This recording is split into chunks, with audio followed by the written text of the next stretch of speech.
तेलंगाना और हिमाचल में कांग्रेस सरकार कैसे जनता से विश्वासघात कर रही है, ये आपको पंजाब में भी देखने को मिलेगा।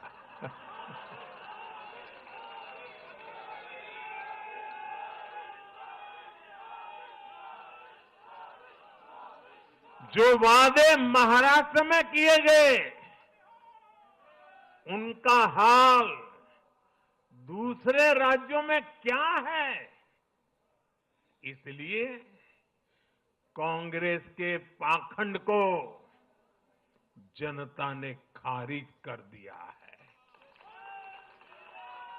कांग्रेस ने जनता को गुमराह करने के इसके लिए जो दूसरे राज्यों के अपने मुख्यमंत्री तक मैदान में उतारे, तब भी इनकी चाल सफल हो नहीं पाई।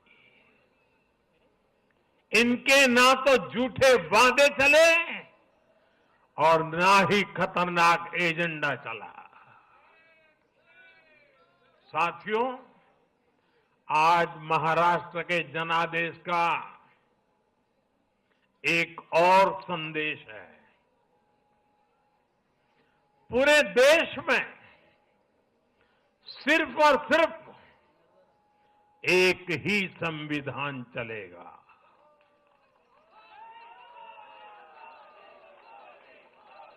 वो संविधान है बाबा साहब आम्बेडकर का संविधान, भारत का संविधान। जो भी सामने या पर्दे के पीछे देश में दो संविधान की बात करेगा, उसको देश पूरी तरह से नकार देगा। कांग्रेस और उसके साथियों ने जम्मू कश्मीर में फिर से आर्टिकल 370 की दीवार बनाने का प्रयास किया।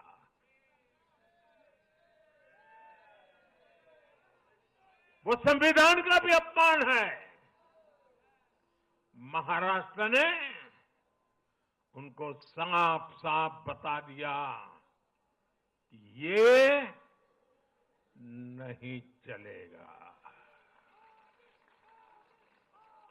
अब दुनिया की कोई भी ताकत, और मैं कांग्रेस वालों को कहता हूं, कान खोल के सुन लो,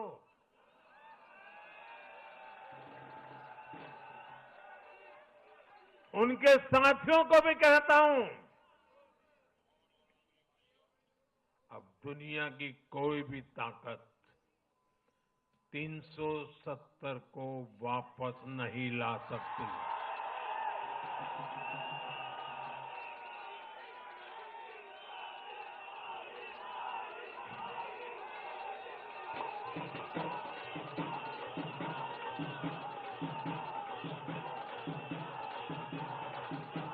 साथियों, महाराष्ट्र के इस चुनाव ने इंडी वालों का या गाड़ी वालों का दो मुहा चेहरा भी देश के सामने खोल करके रख दिया है।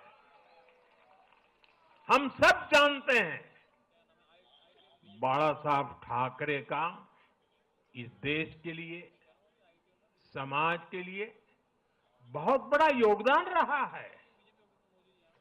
कांग्रेस ने सत्ता के लालच में उनकी पार्टी के एक धड़े को साथ में तो ले लिया, तस्वीरें भी निकाल दी, लेकिन कांग्रेस का कोई नेता बाला साहब ठाकरे की नीतियों की कभी भी प्रशंसा नहीं कर सकती।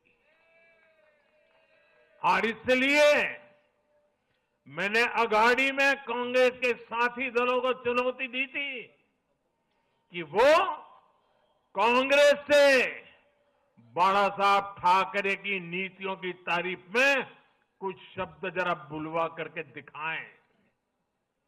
आज तक वो ये नहीं कर पाए हैं। मैंने दूसरी चुनौती वीर सावरकर जी को लेकर के दी थी। कांग्रेस के नेतृत्व ने लगातार पूरे देश में वीर सावरकर का अपमान किया है, उन्हें गालियां दी है।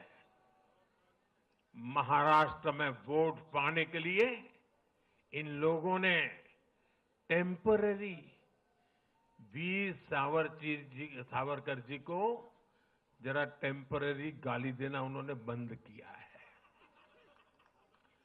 लेकिन वीर सावरकर के तप त्याग के लिए उनके मुंह से एक बार भी सत्य नहीं निकला